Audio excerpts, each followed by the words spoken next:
ప్రస్తుతం మనతో పాటు ప్రముఖ ఆధ్యాత్మికవేత్త జ్యోతిష పండితులు రవిశంకర్ శర్మ గారు ఉన్నారు. గురువు గారితో మాట్లాడదాం. నమస్కారం గురువు. నమస్తే అండి. గురుగారు, ప్రతి నెల కూడా రాశి ఫలితాలు ఏ విధంగా ఉన్నాయో మనం చర్చిస్తూ ఉంటాం. ఈ రోజు మనం లాంగ్ టర్మ్ రాశి ఫలాలు చూద్దాము. 2026 జూన్ నుంచి 2030 వరకు. అంటే చాలా మంది తెలుస్తుంది ఈ సంవత్సరం నా బాగోపోయినా నెక్స్ట్ ఇయర్ అయినా ఆ తర్వాత సంవత్సరం అయినా బాగుంటుంది అనే హోప్తో ఉంటారు. మరి వీళ్ళకి ప్రాపర్టీస్ పరంగా కావచ్చు, వివాహాల పరంగా కావచ్చు, ఎడ్యుకేషన్ పరంగా కావచ్చు, ఏ సంవత్సరం మంచి విశేషాలు ఉంటాయి, ఏ సంవత్సరం కాస్త ఇబ్బందికరంగా ఉంటుంది, ముందుగా మేషరాశి వాళ్ళకి తెలియజేయండి. ముందుగా వచ్చేటప్పటికి మేషరాశి వారికి మనం గమనిస్తున్నట్లయితే ఈ సంవత్సరం అంటే ఒక్కొక్క రాశికి వచ్చేటప్పటికి సంవత్సరానికి ప్రకారంగా గ్రహగతులు అనేవి మారుతూ ఉంటాయి. దాని ప్రకారంగా గోచర రీత్యా వారికి జరిగేటువంటి స్థితిగతులు అప్ అండ్ డౌన్లు కూడా ఉంటూ ఉంటాయి. ప్రాపర్టీస్ కొనుక్కోవడానికి ఏ సంవత్సరం వీళ్ళకి అనుకూలంగా ఉంటుంది అంటారు? 2026, 27 రెండు కూడా అనుకూలమైనటువంటి సమయాలు. 2024లోనే స్థిర చరాస్తులు కొనుగోలు చేయడానికి అవకాశం అనేది ఎక్కువగా ఉంది. కాకపోతే 2027లో ఏంటంటే ఒక ఇష్యూ అందరూ గుర్తుపెట్టుకోవాల్సింది, ఈ రాశి వారు ఏలినాటి శని రెండో ప్రాధంలో 2 సంవత్సరాల 6 నెలల 12 రోజులు ఉంటాడు. జన్మరాశుల శని సంచారం ఎలా ఉంటుంది అంటే మంచితో పాటు చెడుని ఎక్కువ వేస్తాడు. ఎటువంటి చెడుని ఇవ్వబోతున్నాడు? ఎందుకంటే నీచ స్థితిలోకి రాబోతున్నాడు కాబట్టి. జన్మరాశిలో శని సంచారం ఒకవైపు, దాని తర్వాత గురువు మంచి ఫలితాలు ఒకవైపు, రెండు ఉన్నాయన్నమాట ఇక్కడ. అంటే మంచి ఒక వైపు జరుగుతుంటే చెడు కూడా టెస్టింగ్ పీరియడ్ కూడా ఉంటుంది ఈ రాశి వారికి. కానీ ఇది ఒక బ్రాకెట్లో పెట్టుకోవాలి. ఏంటంటే ఎవరి జాతక రీత్యా అయితే గురువు శని బలవంతుడుగా ఉన్నాడు, అంటే శని బలవంతుడిగా ఉండేది తులారాశిలో, తులాలగ్నంలో తులారాశిలో కానీ శని యొక్క స్థానం వారి యొక్క జాతక రీత్యా ఉన్నట్లయితే ఈ యొక్క ఏలినాటి శని ప్రభావంలో కూడా కొంచెం అనుకూలంగా కూడా ఉంటుంది. సరే, ఎటువంటి ఫలితాలు ఇస్తాడు జన్మరాశిలో శని సంచారం జరుగుతున్నప్పుడు అయితే అంటే మెయిన్గా భయాందోళనకు గురి అవ్వటం, మానసికమైనటువంటి బాధ, అదేవిధంగా వైవాహిక జీవితంలో ఇబ్బందులు, తండ్రి తరపు బంధువులు మరణించటం, శ్మశాన దర్శనం జరగటం, ఇటువంటి ఫలితాలు పొందగలుగుతారు 2027, 28, 29, 6 నెలలు. సో శని యొక్క ఇంపాక్ట్ అనేది ఉంటుంది. కాకపోతే అదే టైంకి రాహు మనం చూసినట్లయితే 2027కి భాగ్యస్థానాల్లోకి అంటే రాహుగ్రహ సంచారం, తర్వాత 2028కి అష్టమంలోకి రాహుగ్రహ సంచారం జరుగుతుంది రాశి వారికి. ఒకవైపు అష్టమంలో రాహు, ఇక్కడ జన్మరాశిలో శని సంచారం, పంచమంలో గురు సంచారం జరుగుతుంది. పంచమంలో గురువు యోగాన్ని ఇస్తాడు వ్యాపార పరంగా. అంటే మీరు స్థిరచరాస్తులు అంటే దానికి మెయిన్గా 2026 is a very good period. సంతానానికి 2027, టెస్టింగ్ పీరియడ్ వచ్చేటప్పటికి 2027 జూన్ నుంచి స్టార్ట్ అవుతుంది. 2027 జూన్ నుంచి శని బాగాలేడు. అదేవిధంగా రాహు 2028, 2030 అంటే ఈ పీరియడ్లో తన యొక్క స్థితి ఈ రాశి వారికి అష్టమంలో తిరుగుతుంటాడు అన్నమాట. తిరిగేటువంటి రాహు ఈ రాశి వారికి యోగాన్ని ఇప్పుడు. కాబట్టి 2028 నుంచి 2030 ఇంచుమించుగా కొంచెం టఫ్ పీరియడ్గా ఉంటుంది ఈ చెప్పినటువంటి కొన్ని విషయాలు. గురుగారు, మెయిన్గా ఏదన్నా చిన్నపాటి వ్యాపారం పెట్టుకుని వాటిని అభివృద్ధి చేసుకోవాలని అనుకుంటూ ఉంటారు. ఏ ఇయర్లో పెడితే కనుక వీళ్ళకి మంచి లాభాలు వస్తాయంట? ఈ రాశి వారికి 2026 అంటే ప్రజెంట్ నడుస్తున్నటువంటి పీరియడ్, జూన్ తర్వాత ఇట్స్ బ్యూటిఫుల్ పీరియడ్. వ్యాపార పరంగా నెక్స్ట్ 2027 బాగుంటుంది. వివాహ పరంగా మనం చూసినట్లయితే 2028 బాగుంటుంది. ఎందుకంటే 2026లో చతుర్థంలోను, 2027లో పంచమంలోను, 2028లో షష్టమంలోను, 2029లో ఈ రాశి వారికి అంటే షష్టమం నుంచి సప్తమంలోకి 2028, 29లో గురు సంచారం ఉంటుంది. సో వివాహం అనేది 2029లో is very beautiful period, 2028 to 29 మధ్యలో. అదేవిధంగా వచ్చేటప్పటికి చదువులో పిల్లలకు వచ్చేటప్పటికి ఈ 2026, 27 బాగుంటుంది. కానీ మానసిక చింత, అనవసరమైనటువంటి గొడవలు, కోర్టు వ్యవహారాలులోకి ఇరుక్కోవటము, ఇవన్నీ జరిగేది వచ్చేటప్పటికి 2027 నుంచి మరి స్టార్ట్ అవుతుంది అన్నమాట. 2027, 28 ఈ పీరియడ్లో మెయిన్గా జాగ్రత్తగా ఉండాలి. మెయిన్గా ఎప్పుడైతే శని 2027 జూన్లో జన్మరాశిలోకి సంచారం చేస్తాడో ఆ పీరియడ్లో ఎక్కువగా ఇంపాక్ట్ అనేది ఇవ్వగలుగుతాడు. మెయిన్గా ఎటువంటి జాగ్రత్తలు తీసుకోవాలి అంటే వృత్తిపరంగా వ్యాపారపరంగా దీని యొక్క ప్రభావం ఏదైతే ఉంటుందో దాని మీద కొద్దిగా కంట్రోల్ అనేది ఎక్కువగా ఉంటుంది. అనవసరమైనటువంటి అప్పులు కానీ లేకుంటే కోర్టు వ్యవహార విషయాలు కానీ వైవాహిక జీవితంలో కూడా దీని యొక్క ప్రభావం అనేది కొంత ప్రభావం చూపిస్తూ ఉంటుంది. అంటే మెయిన్గా వైవాహిక ప్రభావం లోనయ్యేటువంటి స్థితిలో ఉన్నటువంటి వారు కొంచెం జాగ్రత్తలు ఈ యొక్క పీరియడ్లో జాగ్రత్తలు తీసుకోవాలి. విద్యార్థులకి బాగా అనుకూలమైనటువంటి సమయం చెప్పాలంటే 2026-27 చాలా అనుకూలమైనటువంటి సమయం.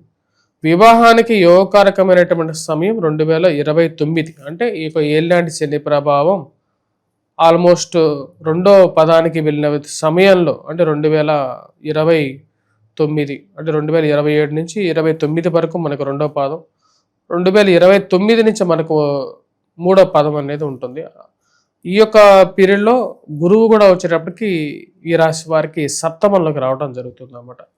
సప్తమంలోకి వచ్చినటువంటి గురువు వివాహానికి యోగకారకుడు. వివాహం, వృత్తి, అదేవిధంగా వ్యాపారం, అది చెప్పినటువంటి కొన్ని మెయిన్ టాపిక్స్, అదేవిధంగా విద్య, ఇవన్నీ కూడా ఆల్మోస్ట్ వచ్చేటప్పటికి ఈ యొక్క పీరియడ్స్లో ప్లాన్ చేసుకుంటూ చేస్తే బాగుంటుంది.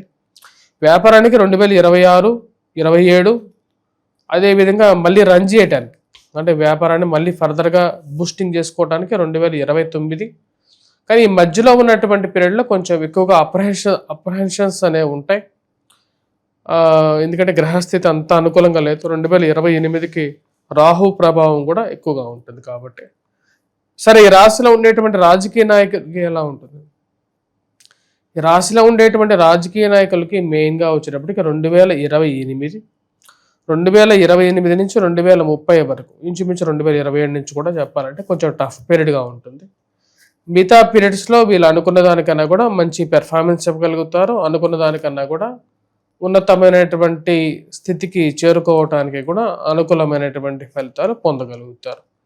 అసలు మేషరాశి వారికి రాబోతున్నటువంటి అంటే ఈ సంవత్సరం మనం చూసినట్లయితే గురువు యోగకారకమైనటువంటి స్థితిలో చతుర్థంలో ఉన్నాడు.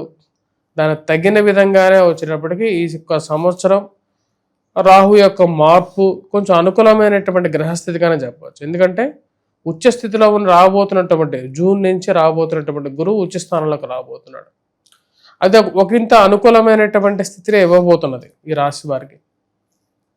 మరి ఇలాగే ఉంటుందా నెక్స్ట్ రాబోతున్నటువంటి 28, 29, 27 ఈ 2030 వరకు మనం చూద్దాం. ఒక పర్సెప్టివ్గా తీసుకున్నట్లయితే ఇప్పుడు ఈ యొక్క సంవత్సరం ఈ రాశి వారికి వచ్చేటప్పటికి చూసినట్లయితే ముందుగా గ్రహస్థితి రీత్యా 2026 జూన్ 2వ తారీఖున గురువు వచ్చేటప్పటికి ఉచ్చ స్థానంలోకి రాబోతున్నాడు. ఇది యోగకారకమైనటువంటి ఫలితాన్ని ఎక్కువగా ఇవ్వగలుగుతుంది. సొంత గృహం కొనుక్కోవడానికి, వాహనం కొనుక్కోవడానికి అనుకూలమైనటువంటి ఫలితాలు ఎక్కువగా ఇస్తుంది. అనుకున్నటువంటి పనులు సరైనటువంటి సమయంలో కంప్లీట్ చేసుకోగలుగుతారు. అది ఒక మంచి ఫలితాన్ని ఇవ్వగలుగుతుంది. కానీ ఈ రాశి వారికి ఈ యొక్క సంవత్సరం ఉద్యోగపరంగా ఇబ్బంది పడుతున్నటువంటి వారికి కూడా కొంచెం రిలాక్సేషన్ ఉంటుంది. ఎందుకంటే రాహు యొక్క సంవత్సరం తన రాజ్యస్థానం నుంచి భాగ్యస్థానంలోకి రాబోతున్నాడు. అది ఒక అనుకూలమైనటువంటి ఫలితము. దాంతోపాటు గురుకేతువుల యొక్క కలయిక ఎక్కువ సంవత్సరం ఉందన్నమాట. గురుకేతువులు ఇద్దరు కూడా ఎప్పుడైతే ఒకరినొకరు కలుస్తారో అప్పుడు ఏమవుతుందంటే గురువు కేతువుతో ఎప్పుడైతే కలిస్తే అప్పుడు గురు బలం అనేది ఇంకా పెరుగుతుంది అన్నమాట. అప్పుడు కొద్దిగా ఆధ్యాత్మికమైనటువంటి చింతన పెరగటం, దాని తర్వాత దైవికమైనటువంటి కార్యాల్లో పాల్గొనడం అనేది ఈ యొక్క సంవత్సరం చాలా పీస్ఫుల్గా ఉంటుంది. అది విద్యార్థులకి మళ్ళీ అదేవిధంగా వ్యాపారస్తులకి అందరికీ కూడా చాలా అనుకూలమైనటువంటి ఫలితాలు ఇచ్చేది 2026 రాశి వారికి. ఈ సంవత్సరం కన్నా కూడా నెక్స్ట్ ఇయర్ అంటే 2027 ఎలా ఉంటుందనేది చాలా క్రూషియల్ ఈ మేష రాశి వారికి. ఎందుకంటే ఏలినాటి శని ప్రభావం అనేది ఆల్రెడీ స్టార్ట్ అయింది. ఈ ఏలినాటి శని ప్రభావ రీత్యా 2027 ఎలా ఉండబోతుంది అనేది చూసినట్లయితే 2027 జూన్ 3వ తారీఖున ఈ రాశి వారికి జన్మరాశిలోకి శని సంచారం జరుగుతుంది. అంటే శని మొదటి పాదం కంప్లీట్ చేసుకొని రెండవ పాదంలోకి జన్మరాశిలోకి రాబోతున్నాడు అన్నమాట. ఇంకోటి ఏంటంటే మనం గుర్తుపెట్టుకోవాల్సింది శని యొక్క స్థానం డిప్లీటెడ్ కండిషన్. అంటే ఏంటి, నీచ స్థితిలోకి జన్మరాశిలోకి శని సంచారం మేషరాశిలోకి రాబోతున్నాడు. ఇదే సమయానికి ఏమవుతున్నదంటే ఇక్కడ గురువు పంచమంలోకి వెళ్తున్నాడు అన్నమాట. గురువు పంచమంలోకి ఎప్పుడైతే వెళ్తున్నాడో అంటే 2027 ఈ రాశి వారికి జూన్ 6వ తారీఖున తన యొక్క మార్పు వచ్చేటప్పటికి సింహరాశిలోకి మారుతున్నాడు.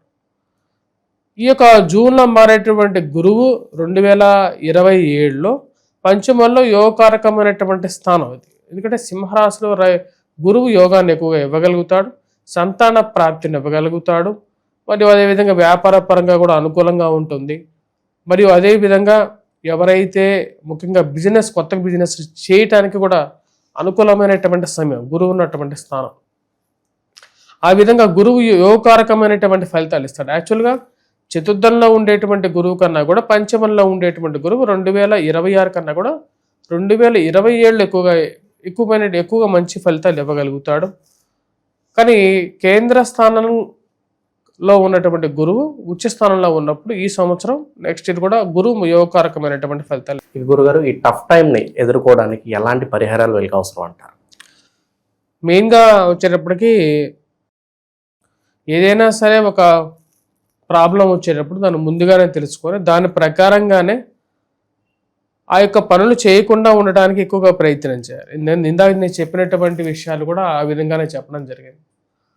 ఏ టైంలో మనం ఈ జీవితాన్ని ఏ విధంగా మనం నిర్దేశించుకోవాలి, దాని ప్రకారంగా మనం పని చేయాలి అనేది నిర్ణయించుకొని చేయాలి.